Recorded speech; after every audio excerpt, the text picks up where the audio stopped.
আজকে আমি রান্না করব কচু দিয়ে ইলিশ মাছ।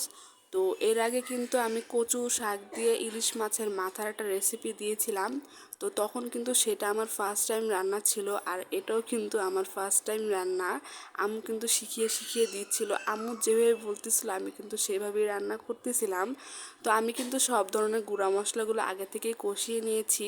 আর কচুটা আমি একটু ভাপিয়ে পানিটা ফেলে দিয়েছি, কারণ কচুটা নাকি গলা একটু কিটকিট করে, যার কারণে একটু ভাপিয়ে পানিটা ফেলে দিয়েছি।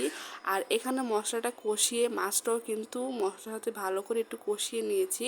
তারপরে মাছটা কষিয়ে আমি একটু উঠিয়ে রাখবো মাছটা মশলা থেকে, কারণ যেহেতু ইলিশ মাছ এটা একটু নরম, আর এটা তো আমি না ভেজে কষিয়ে রান্না করতেছি, যার কারণে একটু ভেঙে যেতে পারে। যার কারণে মাছটা কিন্তু কষিয়ে আমি উঠিয়ে রেখেছি সাইডে। তারপরে যে কচুগুলো আমি ভাপিয়ে রেখেছিলাম সেগুলো আমি এই মশলার সাথে ভালো করে একটু কষিয়ে নিব। যখন এটা ভালো করে কষানো হয়ে যাবে তখন আমি এখানে ঝোলের জন্য পানি দিয়ে দিব। আর ঝোলটা কিন্তু একটু মাখা মাখা রাখবো, যার কারণে আমি ঝোলটা বেশি একটা দিব না।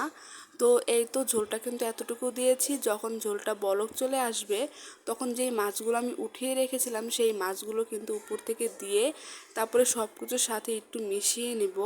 আর যখন ঝোলটা একদম মাখা মাখা হয়ে যাবে তখন কিন্তু আমি এটা নামিয়ে ফেলবো। আর সত্যি বলতেছি, আগে আমি কচু খেতাম না, বাট যখন আমার মুখে ভালো লেগেছে তখন থেকেই কিন্তু আমি কচুটা খাই। আর এই কচুর সাথে এই ইলিশ মাছের তরকারিটা যে এত বেশি মজা হয়েছিল কি আর বলবো। যারা যারা এই রান্নাটা অনেক বেশি পছন্দ করেন তারা কিন্তু অবভিয়াসলি কমেন্ট বক্সে বলে যাবেন কেমন কেমন লাগে আপনাদের কাছে, আর আমার রান্নাটা কেমন হয়েছে অবভিয়াসলি বলে যাবেন কমেন্ট বক্সে। তো আল্লাহ হাফেজ।